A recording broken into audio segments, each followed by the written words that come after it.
Hello and good afternoon. I hope you are all having a wonderful day and you're about to have an even better day because we are here to celebrate a book launch, which is one of the most exciting things that we get to do sometimes at Data and Society for friends of ours who have written amazing material. And so not only are we going to celebrate this, I want to highlight this now because all of you are going to buy it, right, at the end of this. So I want to highlight to begin with, see books for sale. So you understand exactly what your role is in tonight's activity, right? Your role is to both celebrate and purchase the book, and to have an opportunity to actually hear some of the amazing work of Xiao Mina, which is the book that we're here to celebrate. Her work, Memes to Movements, How the World's Most Viral Media is Changing Social Protest and Power, is one of the sort of most delightful books I've read in a long time. In fact, when she wrote it, I was like, I got the opportunity to read a preview, and I was like, please come to Data and Society to give this talk. I really want to hear it. I want everybody else to hear it. So you're now here with that moment, so thank you. So how many of you have been to Data and Society before? All right, some of you are completely new, which is even more exciting. How many are here for the first time ever? Yay, we love you. So for those who don't know us yet, we're an independent, nonprofit research institute focused on the social and cultural development of data-driven technologies and its impact in relationship to society. So we have a ton of different research, many researchers around the room, which is exciting because after you're stuck in these seats for a period of time, you're gonna have an opportunity to socialize. So make sure you pay attention to all of those different amazing people. If you are here today, you belong as part of our network, and so there's an opportunity to actually sign up and learn about more events. Where's Audrey? Audrey's hiding from me. Raise your hand if you're part of the DNS team.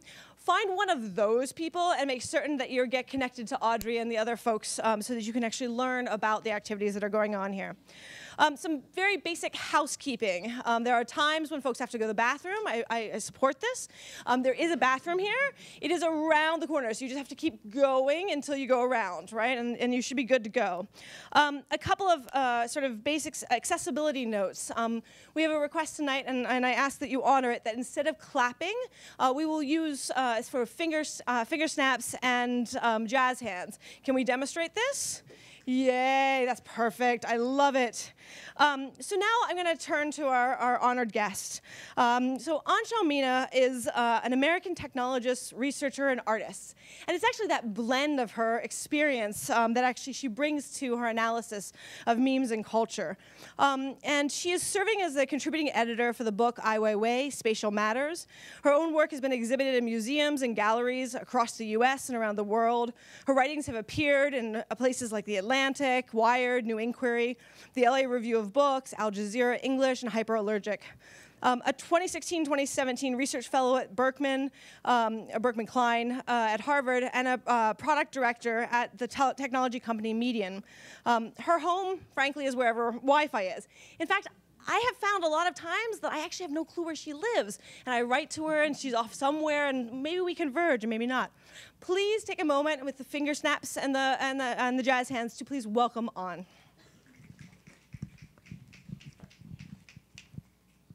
Great, thank you so much, Dana. Is the microphone working? Everyone hearing clearly? Great. I love that we're snapping because when I was living in New York, I started my creative career doing poetry and art performances, and so a lot of our engagement with folks was through snapping. But first of all, I just want to thank Dana. I just want to thank Data and Society for having me here. This is literally my first talk about the book. The book was just launched yesterday, and so I'm super honored that this is the first place where I can talk about some of these ideas and talk about the book. And really, I owe a huge amount of thanks to Data and Society and the community, especially the media manipulation group, for the conversations, the engagements over the past few years. A number of folks in the room I've also had many conversations with as well, and so so this work is very much a reflection of many people, and it's just being channeled into a single book. And there's another important qualification that I want to highlight. in addition to kind of my work as a technologist, as an artist, as a, having done poetry, is that I grew up with cats. And importantly, I grew up with cats before the internet really took hold. And I was, I loved taking pictures of my cats using my camera. I had this big SLR and would take pictures, and and then it would take some time to develop it first. Have to develop the film, and then put it online. And so much has changed since then. I think we're kind of the internet is overflowing with cats now. We have these celebrity cats. And just take a moment to remember that there was a time when we didn't have these silly creatures as celebrities. Well, we had Heathcliff, we had Garfield, but they were associated with kind of mischief, neuroticism. But instead, these creatures are kind of heroic, right? They're kind of celebrated. This is what I explore in the first chapter of my book, because it's in looking at kind of this archetypal meme that we can start to understand how meme culture works in general on the internet. Because I want to make an argument here that cats were actually marginalized media. In the 15th century, Pope Innocent VIII issued a decree that put the Vatican's official stamp on cat hatred. As part of witch hunts, cats were literally the first and perhaps only animals who were part of experienced religious persecution. They are associated with women and with femininity. And witch finders would insist anyone owning a cat must automatically be a witch. Those cultural attitudes in the West continue to today, until recently, I would say, with this idea that cats were kind of strange and kind of weird creatures. This is not limited to the West. How many of you know your Chinese zodiac animal? I mean, a number of you, great. So none of you are cats. Maybe some of you are dogs. It's the year of the pig coming up. As legend goes, the ox and the rat and the cat and the rat were riding on the ox, were crossing the river to be chosen as part of the 12 zodiac animals, and the rat pushed the cat off, and the cat was gone. And so it was literally marginalized in this story. And in the broadcast era, the animal that was kind of prototypical was the dog. You had Lassie, you had Old Yeller, you had Balto over here in Central Park, associated with man's best friend. It was kind of disciplined, it was kind of loyal, a little authoritarian, like listening to what you do, not, it comes when you called. And so it kind of represented in many ways the values of kind of broadcast society. And this is not just a kind of, what's interesting is actually looking at the numbers here. Daniel Engber had this interesting article on Slate that canines held the lion's share of search results on Amazon for a healthy 2-to-1. And then he went into Google Books and found that twice as many pups than cats. And this is not conclusive numbers, but it's interesting that numerically and culturally, dogs just had this kind of dominant place in society. And when you think about it, dogs are public creatures, right? Dogs, you go to dog parks, you walk your dog, you have dog shows, whereas cats were private.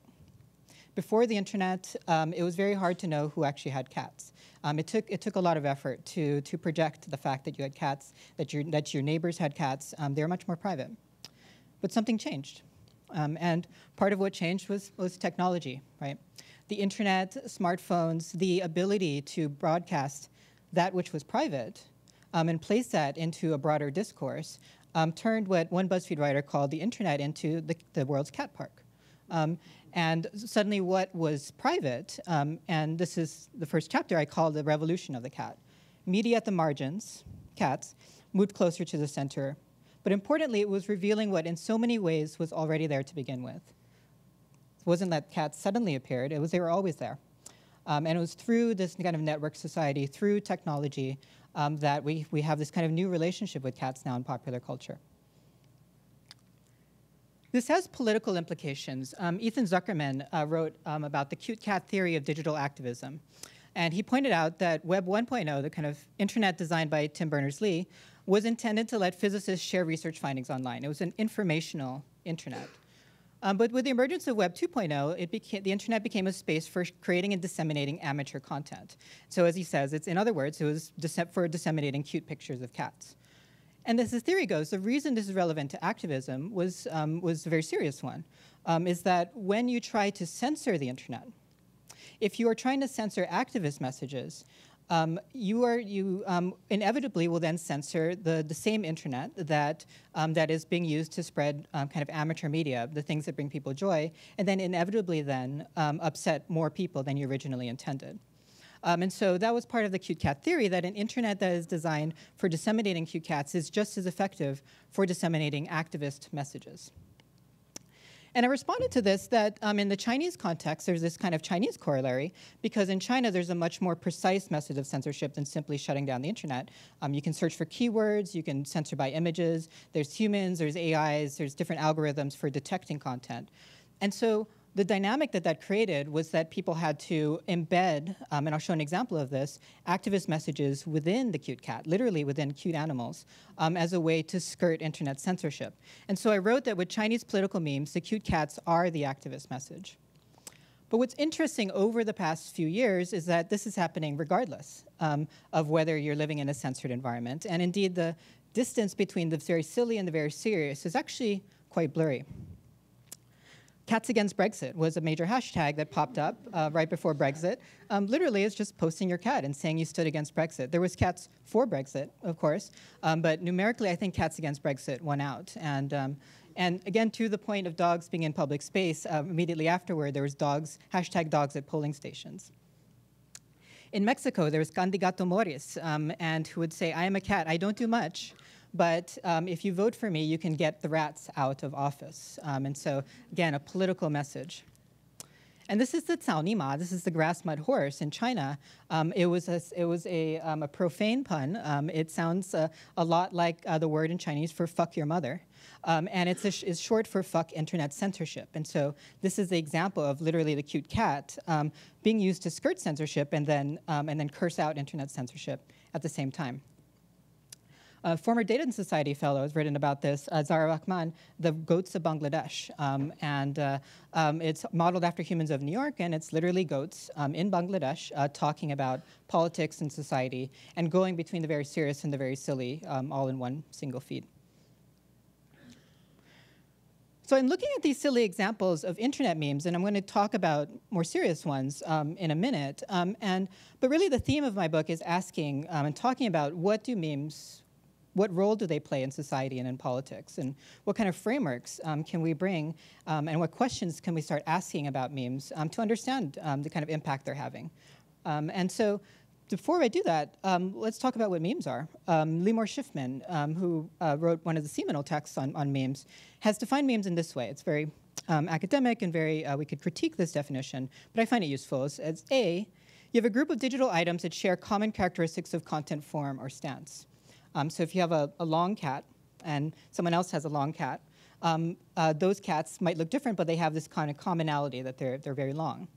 And they're created with awareness of each other. It's not accidental. The long cat meme, people who make those are aware of each other. It's kind of a social experience. And then C, importantly, they're circulated, imitated, transformed via the internet by multiple users. And it's that notion of transformation that I think is really important to understanding meme culture and its role in society. I interviewed Amanda Brennan, who has the best job title in the world, Tumblr librarian. And her definition of memes is shorter. It's just pieces of content that travel from person to person and change along the way. And I like this definition because it emphasizes people. We have this language that says something went viral, right? But it is people who make things go viral, who make things go mimetic. And then it's that change. The fact that people change it means that they're imbuing it with a little bit of themselves or cultural values, that these are objects that are co-created and these are cultural experiences. Kate Milter, at the time she did her master's at the London School of Economics, studied lolcats, literal lolcat culture. And one of her conclusions was really that the reason people share and create is often means to the same end. It's about making meaningful connections with others. It's about this notion of community, that people are building community. Lolcat grammar is a real grammar, and it's a real culture, and it's worth studying. And so in the book, I dive into this a little bit more, but one of my concerns with how we have thought about the internet is still that kind of Web 1.0 framing, the information superhighway. But in so many ways, the things that we look at on the internet, especially memes, but in many other aspects of internet culture, are about affirmation, about political beliefs, identities, culture. It's more like an affirmation superhighway. And so I'm interested in what that means and what those implications are. In the book, I look at this in many different ways. I look at the form of memes, literally, what do they look like? How can we treat these as visual objects? I look at the feels, the emotions, attention economics, narrative, power, culture, and contention. I look at this concept of a digital plaza, which I'll talk about in history. And today, I'm just going to talk about a few of these things, but in the book, in discussion, I'm happy to talk about the others, but kind of poke around at these different aspects of memes. And specifically in the context of activism in media, but given my work in journalism as well, I do look at this through the lens of misinformation. When I was pitching the book, one of the big questions that I got from people was, well, what is the point of studying all this? It's very ephemeral. You have Cats Against Brexit. It comes and it goes. These images kind of pop up. They kind of disappear. And that's true to a certain extent. I think meme culture is very fast, right? I think we're all aware of this, and things can be very ephemeral. But at the same time, I became very interested after looking at these for over the number of years that some memes seem to just hold. They seem to stick in society, and they seem to just come back in different manifestations and remixes. And the opening story in my book, I actually look at two ones from the summer of 2014. I'm sure many of us remember that summer. That was the summer that hashtag Black Lives Matter entered United States discourse. But in Hong Kong and in China and Asia more generally, hashtag umbrella movement also entered international discourse. And they had a number of common characteristics. Both of them used hands up symbology. Both of them used hashtags. Many of them used gathering in physical space and using chants that blended both hashtags and actual chanting. Many of them used selfie culture. And so it's in looking at these and seeing the long-term effects, what's happened since 2014, that you start looking at some of meme dynamics today. But before I go into that, I think it's just been an interesting week. It's been a number of memes, and I think so much has changed, even since summer of 2014, about memes and politics, because it is no longer about just activists. It is about people in power who are utilizing them. Everyone from Alexandria Ocasio-Cortez, dancing and co-opting memes. You have Donald Trump using a Game of Thrones memes. And then you have the Internet Research Agency, Russian propagandists. Recent reports showing that so much of their content took mimetic form. And so the discourse has changed. And so a lot of what they try to do in the book is not try to keep up with anything, because I submitted the manuscript, a year and a half ago, but instead look at larger principles, larger ways of understanding. And one of them, I think, is narrative. I think we often think about memes as charismatic objects that get a lot of attention and that kind of flash-in-the-pan moments. But many memes actually build narratives and inject narratives and cultural values into the larger discourse, for better or for worse. Just looking at a number of the Democrats who entered the House this year, the narratives that they brought were using hashtag and meme culture. Deb Haaland was referencing hashtag MMIW, Missing and Murdered Indigenous Women, which was a hashtag and mimetic movement started with indigenous communities in the United States around missing and murdered women. You had the Year of the Woman narrative that appeared, and very much drawing from the discourse, obviously from historic years of the woman, but also from the Women's March, the idea that women were where the women's place is in the house. And then Speaker Pelosi kind of ate it because she spoke about Black Lives Matter. She was asked about Black Lives Matter, and she said, "I support the recognition that Black Lives Matter." And remember, Black Lives Matter started as a hashtag, and I've incorporated many of my statements. And then she said, "All lives matter." And that, of course, triggered a huge response. Journalist Therese said he was extremely disappointed because the phrase hashtag All Lives Matter had been a co-optation of Black Lives Matter and was part of the narrative response. But these are long-running narratives. These are long-running discourses that Pelosi was responding to, whose origins were arguably through hashtag and meme culture. And indeed, Black Lives Matter was not accidental. I think what's important, and again, things do not automatically go viral. There is intent behind it. Alicia Garza, at the beginning of a kind of broader national discourse around this, wrote a herstory of the Black Lives Matter movement. And she addressed this. She literally addressed All Lives Matter, I think before even that hashtag had taken on. She said, "Black Lives Matter doesn't mean your life is not important.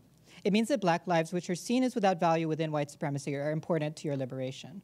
And so that herstory, that narrative, was behind the kind of smaller hashtag, but was part of the larger discourse. Francesca Polletta has written about this in regards to plot in social movements, and it's something that I think we need to be paying more attention to, because narrative is the frame through which we interpret and understand events. And she writes that this is plot is the logic that makes meaningful the events that precede the story's conclusion. It's how we interpret the things around us.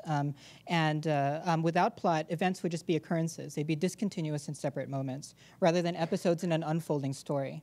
And so some of the most effective movements, when you think about the umbrella movement's big chant, was I want true universal suffrage. You have the chant Black Lives Matter. All of these chants, these hashtags, are injecting a narrative, a framework, through which to see potentially disparate events. And indeed, the word story, the most effective mimetic narratives are those that draw from history. The word story in English draws from the word, obviously from the word in Latin, historia, and just another kind of weird cross-cultural kind of parallel. In Chinese, the word 故事, which means story also, is literally an old thing, an old practice. And when you think about the biggest meme over the past few years has been Make America Great Again. Hashtag MAGA has many kinds of variations. People remixed it, Make America Mexico again, Make America Native again, Make America Green again. I saw one just down the street, Make America Goth again.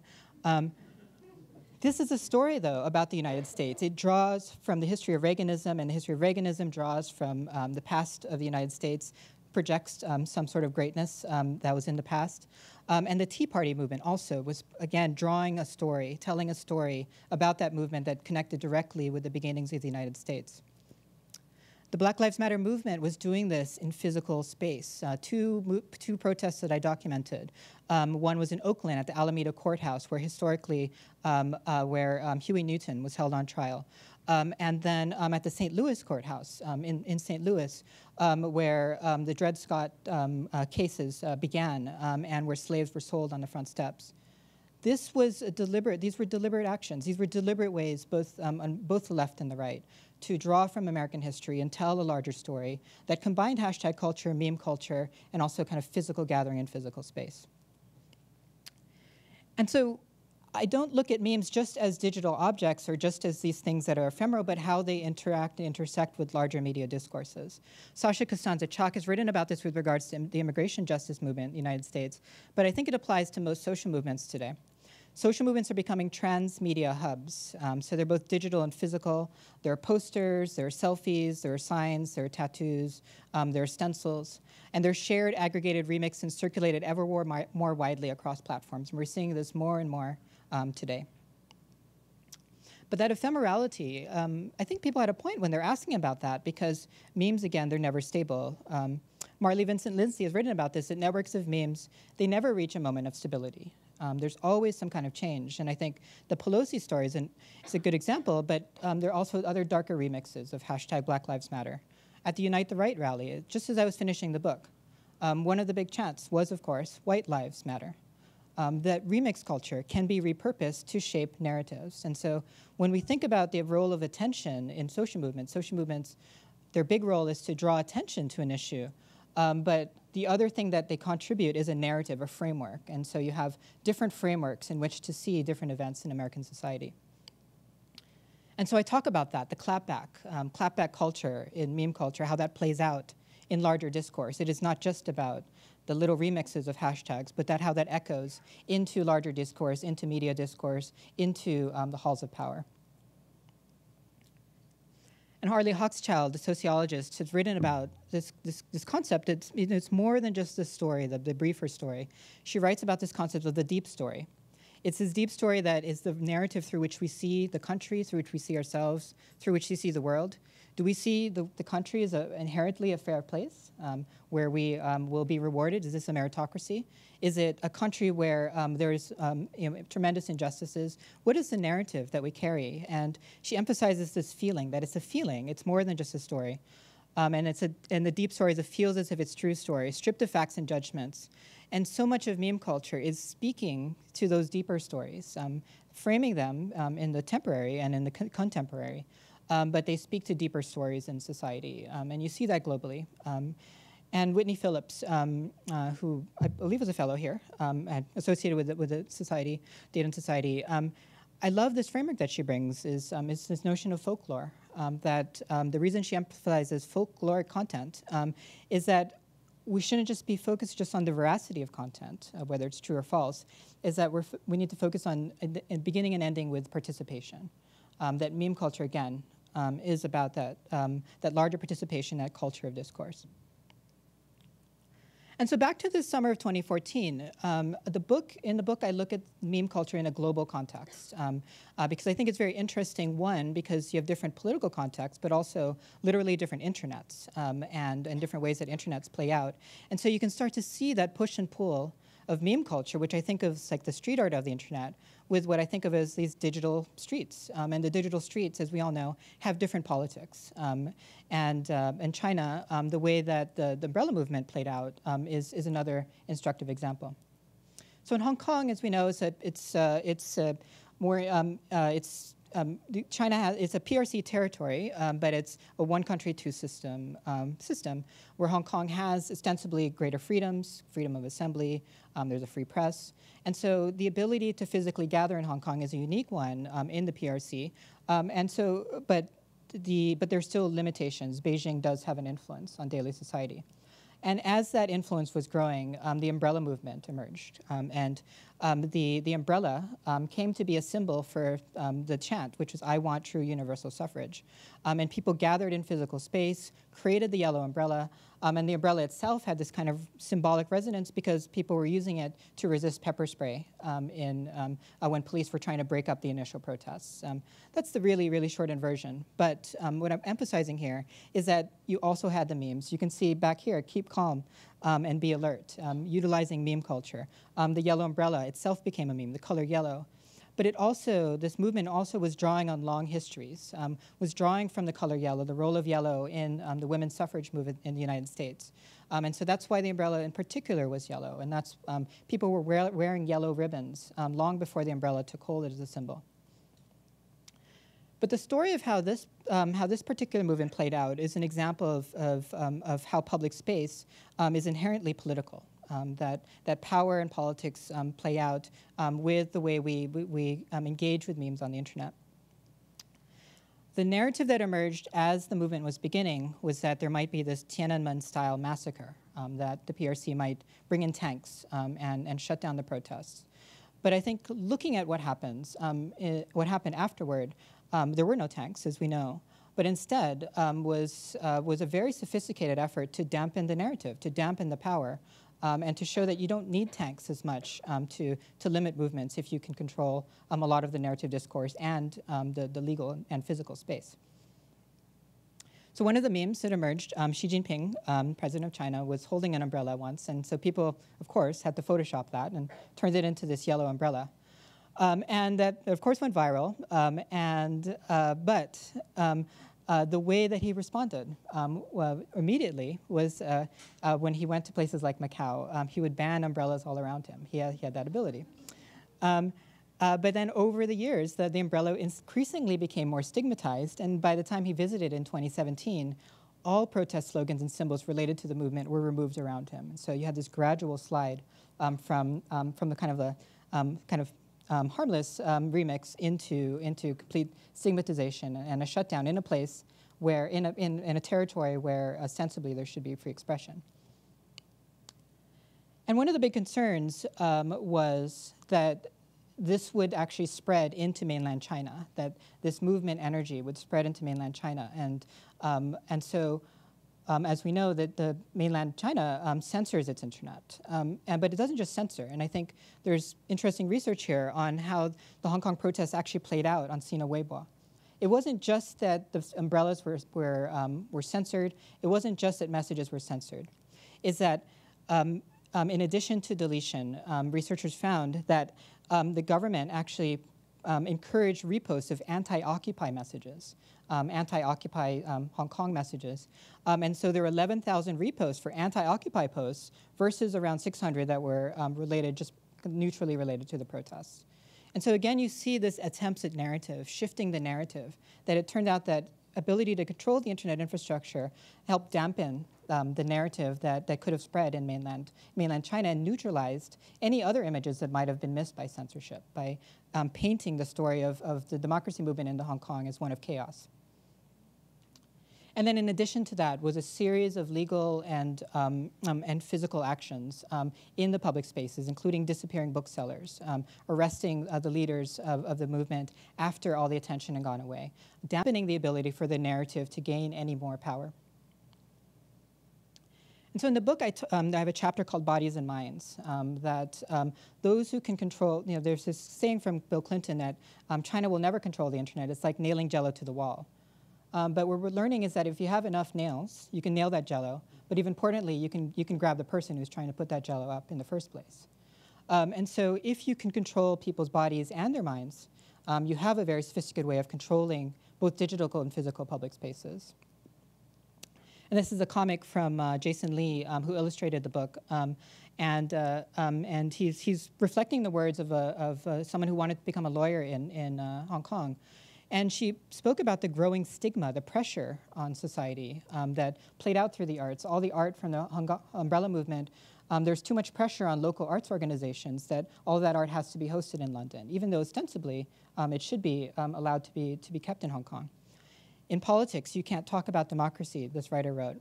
If you study Chinese, you can only write in simplified Chinese, which is the Chinese used in the mainland versus traditional Chinese. This is extreme despair, an extremely depressing condition. You didn't need tanks if you can control all the enabling conditions of speech. And I think that's one of the themes in the book is that censorship is much more than deleting messages. It's about controlling the enabling conditions, what Sean MacDonald calls soft censorship. But the upside here is, in some ways, a proof of the power of these actions, of this art. Gabriel Rockhill in LA Review of Books has written the very act of censorship implies that censors believe in the political and social power of the arts, in these symbols, that they are dangerous. The clapback is a direct response. It's a direct co-optation of something that the opposition feels is powerful. And so in so many ways, when we're looking at what is censored, we're looking at that which has the potential to be powerful. So again, it's very hard to write about memes in the book form because things are changing so much. And so I like to look to history as well and think about proto-memes or pre-internet memes. And I came across these pins, these buttons, the other day, and wanted to just zoom in on a few of them because these are memes before we called them memes. But show the role of symbologies and narratives during times of great contention, the nuclear disarmament movement, the AIDS crisis. The peace sign is a sign I think we all know. It's an emoji, which is a sign of its kind of lasting power. But it's a great example of a mashup. It is the combination of the semaphore flags for N and D to stand in for the nuclear disarmament movement. And you can kind of see just in these few buttons that I found that people were trying to figure out what is that symbol, what is that narrative of resistance to kind of the growing awareness of nuclear weapons. Was it going to be the mushroom cloud? Was it going to be the dove? And ultimately, society settled on the peace sign, but it was only through remix and through kind of offline meme culture that it took hold. This other pin I zoomed in on because it used the pink triangle, which I'm sure many of us know has its histories in Nazism in the concentration camps that were used to flag people who were queer, and they were subject to the worst abuse in the camps. But that ACT UP changed that and flipped it, literally flipped it and co-opted it, remixed it, turned it into another narrative that became a symbol of empowerment for especially the gay community, but the queer community at large. And Gilbert Baker didn't like that symbol because he felt it was too closely tied to Nazism, so he created another remix, another iteration of queer symbology, and created the rainbow flag, and very intentionally so, wanted it to be a new symbol, a new narrative. And we continue to see iterations of that, right? The Philadelphia queer pride flag includes brown and black to more deliberately include communities of color. And back to the midterms, Representative Wexton is now using the transgender flag, pink, blue, and white. Again, an iteration, a remix, a new symbol. And indeed, the peace sign, again, was this offline meme. It became part of society, became a narrative, because people were willing to remix it. They thought it was interesting. They put it in public space, and they broadcast these messages during a time of great contention and uncertainty. And the AIDS quilt is another example of how people coming together and creating different media and connecting that together in physical public space became a way through remix culture, through mashups, to shift narratives and show cultural values. I see Clearwater here. And I love the report from Council that she and Hossein Darakhshan put together for Council of Europe because in this time that we're in, we're so focused on disinformation and what is so disempowering about this moment. But I really especially like this passage, is that we need to fight rumors and conspiracy with engaging in parallel narratives that leverage the same techniques as disinformation. Some of these might include provoking emotions, repetition, a strong visual aspect, a powerful narrative. When I saw this, I said, this is so much of meme culture. This is so much of internet culture. These are some of the ingredients that activists have been using for a very long time. And indeed, blending the physical and the digital. Gisela Perez de Aches, a lawyer and activist who I interviewed in Mexico, and she wrote about this, about the activism around the disappeared students in Mexico. We need visual and strong messages, things that just get through to your soul. I think art is a very powerful tool of change. And this fue el Estado, it means it was the state. And it was a narrative that, that activists in Mexico injected through hashtag culture, through the literal plaza of the Zocalo in Mexico City, that shaped a discourse around who was at fault for the disappeared students. And so in the book, I write about this, the digital plaza, that you have physical spaces and you have digital spaces. So many movements that are engaging in hashtag and meme activism are combining the physical and the digital. And when you think about, we often think of the internet as kind of the digital public sphere, the digital public space. But when you look at actual public spaces, they're historic sites of contention and protest, the Zocalo, Tiananmen Square, National Mall. These are places of both violence and resistance, places where people inject symbols, where people try to shape national narratives. And just as different physical public spaces contain different politics, so do our different digital ones. When you start traveling around, experiencing different internet spaces, and different physical spaces, they all have a politics. And it's important to understand how memes are engaging with those politics. So just to close, when the internet, we're becoming more aware of the internet, we said, oh great, this is going to increase more voices. We're going to have a lot of new voices coming to the table, and that's been true. We have many different voices, many different forms of expression, but the challenge now is that in these spaces, with attention economics, with how the digital plaza is optimized for certain types of expression, is that the loudest voices are winning. And as part of this larger shift, Penny Andrews has written about, is that we're moving from a world of consensus. We had the post-war consensus and the neoliberal consensus. We can debate whether there even was consensus, but that consensus, at least, was enabled by broadcast media, the sense that, okay, we all agree on these common things. And they wrote that we're now entering what could be called digital dissensus. We're quick to jump to outrage, fragmented into echo chambers. Meme culture is central to this. And Whitney Phillips, who I just have to quote again, wrote recently in Nieman Lab, is that there's, these days it's too much harassment, too many memes, spreading too quickly with too little oversight or editorial restraint. This world of dissensus, this world of contention is being played out through meme culture. It's an expression of how the systems function. And both activists, propagandists, agents of disinformation, politicians, people in power, are all expressing their contention through the way that works on the internet. And in this context, those with more access to power inevitably are going to win.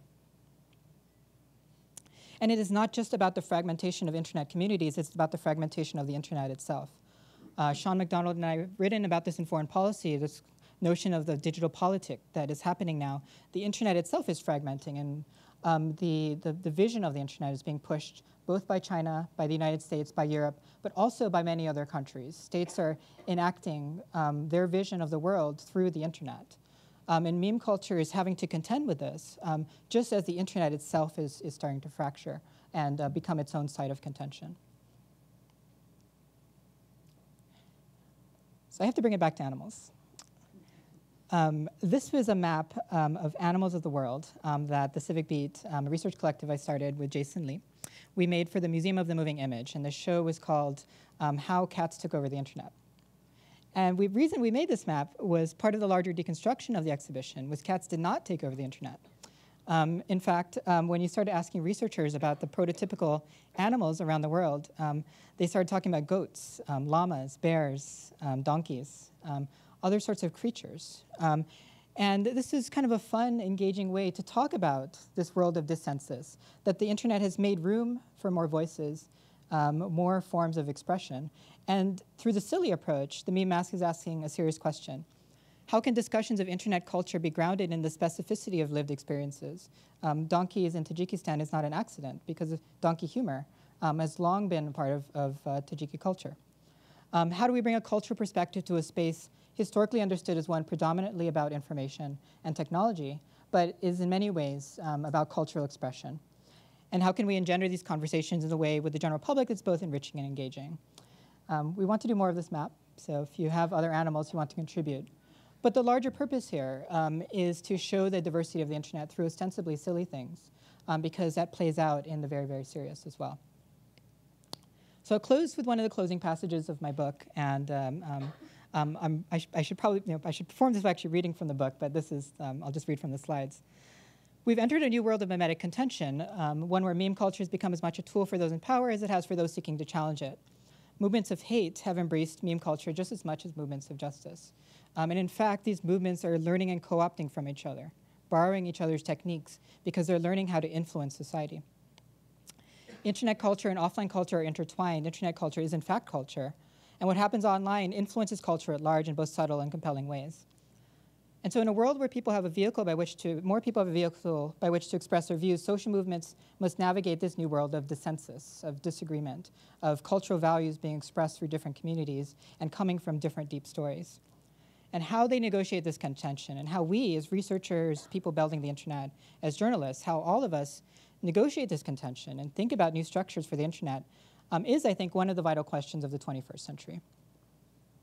And so I hope we can keep the joy of the internet while also understanding the very serious implications of how we communicate today. Thank you.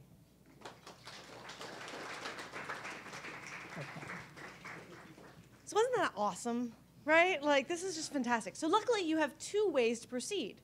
I'm going to first remind you of your role here, which is that after we're done with the Q&A, your role is to proceed by learning more through the book, which you will buy.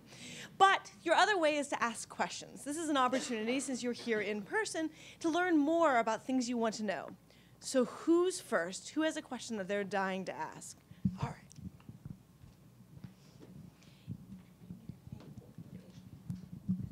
Hi, I'm Alex Pinate. I'm a grad student at Rutgers University. I think the thing I find really fascinating about the politics of memes is the way that people understand them as apolitical. Yeah. And so it's like this crashing together of like people insisting that memes are silly and yet distinctly they're not. And so I wonder, how do you think about the way people understand the memes themselves and then like how they're talking past each other in terms of the way they're using them in that way, right? So like, is it the case that the cat meme has created an assumption that memes are this frivolous thing that has allowed people to co-opt them in these sort of insidious ways? Or yeah, I just wanted. Yeah, it's an interesting way. I think in so many ways, the frivolousness, I think the discourse around memes has changed over the past year, but the historic way that we saw memes as frivolous created a vacuum, a kind of media vacuum that enabled people like who realize its power, whether they're governments, hate groups, propagandists, and activists, to utilize that same meme culture, whether it's literally cats or just the same dynamics, to shape discourse. And so I think that's an interesting tension there, and I do think it's changing now. I think one of the interesting things about the midterms, the 2016 election, is the recognition that memes have this kind of power. But I think there still needs to be more research into what exactly is happening, how that power is being expressed, what is the influence of these types of media. But I think what's increasingly clear is that what we used to dismiss as frivolous is in fact one of the most powerful forms of media expression right now. Hi, Hi, thank you. I'm Sarita, Data and Society. My question is about pleasure. Yeah. I was wondering if you could talk a little bit more about the way that people take pleasure in creating and then circulating and also recognizing different memes and how that works with this model of dissensus or the larger kind of political landscape that you're pointing out. Yeah. I think pleasure is complex, right? You can take pleasure in building community around marginalized communities, but you can also take pleasure in harming communities as well. But I think feelings, and I skimmed over this, but the feels, the internet is a place of feels. I think it's often overlooked in our studies of how meme culture and internet culture more largely has impacts in society, in that people take pleasure in meme culture, that it's in often ways an enjoyable thing. And that can be extremely constructive or destructive, just like pleasure in offline life. When I interviewed so many people who were participating in this, I'll share one anecdote. It's a meme I didn't cover here, but I have a paper about this, about people participating in a meme for a blind Chinese activist, Chen Guangcheng, who has disappeared. And people would post memes about him. And this was encouraged by one particular artist whose name is Crazy Crab. And one of the things that he said to me was he encouraged this meme culture about a disappeared artist, a lawyer, because of the fear, the tremendous fear that people feel when they see that someone has been disappeared. So that pleasure itself became political because it became a way of dispelling the fear. So I think it's absolutely central to how meme culture operates. Hello, Anne. My name is Andrew, and I'm a student. I'm an undergrad student at Pace University. Okay. So I have a question. I actually did a paper on the umbrella movement and entertainment movement this past semester. Oh, you did? Oh, wow. Yeah, and I saw a video of Joshua Wong being interviewed, and the reporter said that Xi Jinping is actually promoting democracy, but within the Chinese context. Yeah. So, what is your understanding of what Xi Jinping said, and how is he using that through the internet? Yeah, it's interesting. It's not quite a meme, but Xi Jinping put out these kind of new socialist values for Chinese society. And one of them was, interestingly, democracy. And so I think what we're seeing with the power of Xi Jinping's and the party's control over discourse in general is that you can enable certain forms of discussion. And there's a chapter in my book around pollution. Was an incredibly censored discussion in China until recently. Now everyone can talk about pollution. But because of the precision around censorship, the precision around narrative control, the discussion around pollution is just the fact that pollution is happening and not its sources and not its origins. And so I think one of the complex things about democracy here is in some ways it's classic doublespeak, right?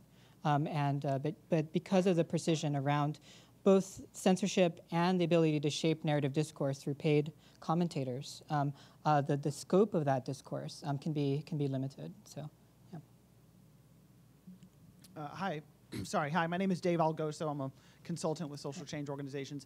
I noticed you didn't speak much about any particular platforms or apps and Twitter versus Reddit or other things. Right. Maybe that's something covered in the book. And just be curious for some of the ideas, what you saw in terms of how different memes spread on different platforms and how the platforms themselves maybe have responded to this culture and changed in response. Yeah, absolutely. I think, it is something I go into more in the book, and that's part of the concept of the digital plaza is that in addition to the kind of, when I say digital places of politics, it's the platforms and countries enact their politics on those platforms. And so I do go into that into the book, and I think there are different ways to think about platforms. Kat Lowe has written about this, that you have forum-based platforms, the Reddits and the 4chans of the world, you have, which can create communities of affiliation by topic. You have algorithmic feed-based platforms where you may not have control over what you see, and so therefore what the messages that come through are often optimized for attention. And then you have private messaging apps. I think that's a kind of these closed messaging spaces. And memes, as street art on digital spaces, adapt for these different techniques. And so within forum-based culture, memes, you're often seeing quick iteration, people building around topical points of interest.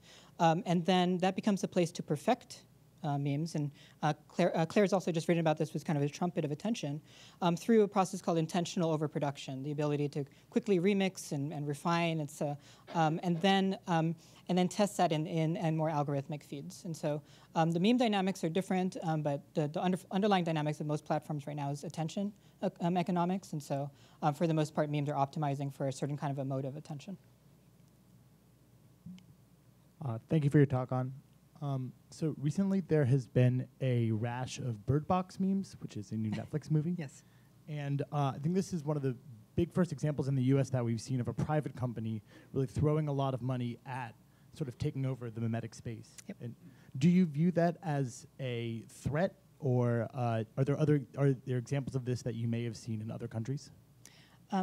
So I try to look, I think there is, what I talk about in the book is that ultimately meme culture, if we accept that things don't magically go viral, that they're built very intentionally, but through specific techniques. Right now, because we don't have any frameworks that help uplift marginalized voices, is that ultimately over time, the memes that will dominate discourse are going to come from those with the most resources and power. And so Netflix, the fact that Netflix is able to engender memes, right, shouldn't be a surprise to us, because states are also doing the same. And so, is it a threat?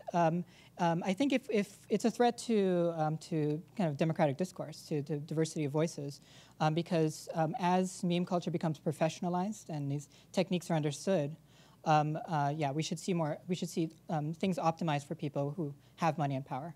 On the other hand, you can also learn from this, right? I think, again, this notion of ephemerality, the clapback, is that by studying how these things spread, and a lot of why I look in the book specifically just at case studies, and I look at why certain memes take off and what are the factors in them.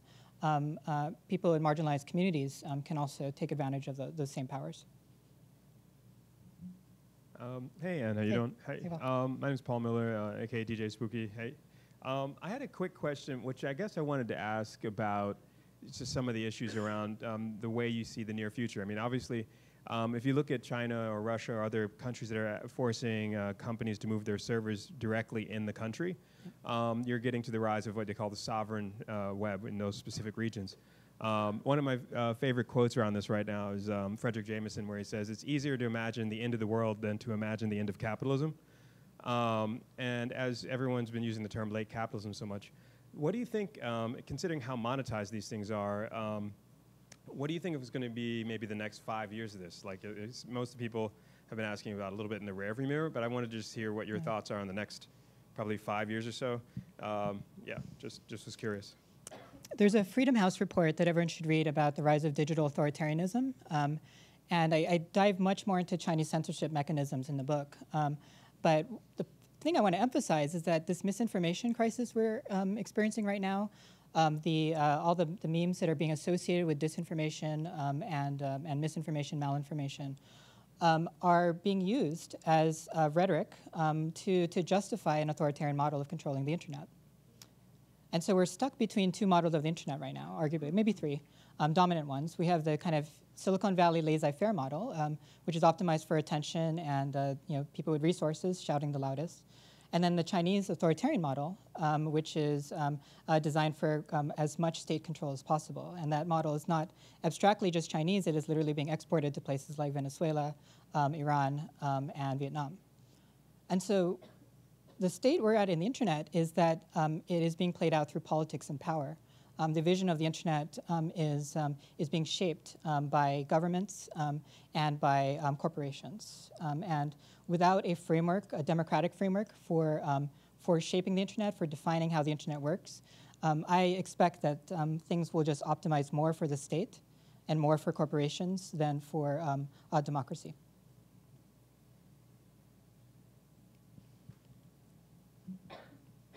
Hi, I'm Jake from Data and Society. Can you talk a little bit about your tools of the trade? Like, how do you find a meme and track its history? Yeah. And just what's your method for gathering information, processing it? Yeah, a lot of my work is much more qualitative than I think there's a lot of folks in this room who, and starting to work with a group called Pulsar Platform who can you can pull memes and start to look in a very quantitative way. But my method typically is actually sitting down with movements, interviewing them, looking at the memes they're sharing, and then doing cultural analysis on it in the same way.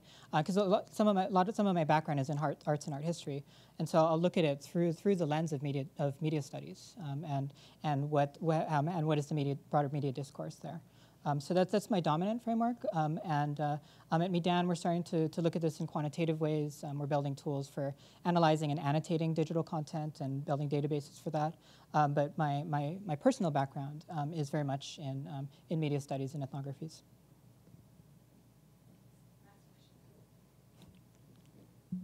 Hi. Hi. My name's Ellery. I work with Global Voices. I wanted to know if you could just say something about the sort of who makes memes and the ownership versus the sort of sharing and stuff moving around and getting built on. And I ask this kind of from the point of view of somebody who's embedded in a lot of different activist networks where people are trying to put something out there and there'll be like a lot of infighting about what to make it look like and what's the hashtag and that sort of thing, and then kind of who owns it, who gets to decide, but then once you guys release it, it's like off it goes, you know? I'd just love to hear you riff on that. Sure, there's a tension actually, but it's interesting, it's kind of a cultural or generational tension, because historically, the idea of owning media, right, is itself a kind of historic accident, right? It's kind of recent invention in the West that you can own something, and you can own intellectual property. So much of meme culture is actually not about ownership. It's focused more on remix and participation. It looks more like discourse through media rather than kind of owning and creating. And so there's this tension there in terms of who owns it. Most meme creators I've spoken with don't think of themselves as owning the thing, but maybe originators, inspirers, and are often thrilled to see something remixed. The flip side, though, and where you saw this tension was with the Pepe memes.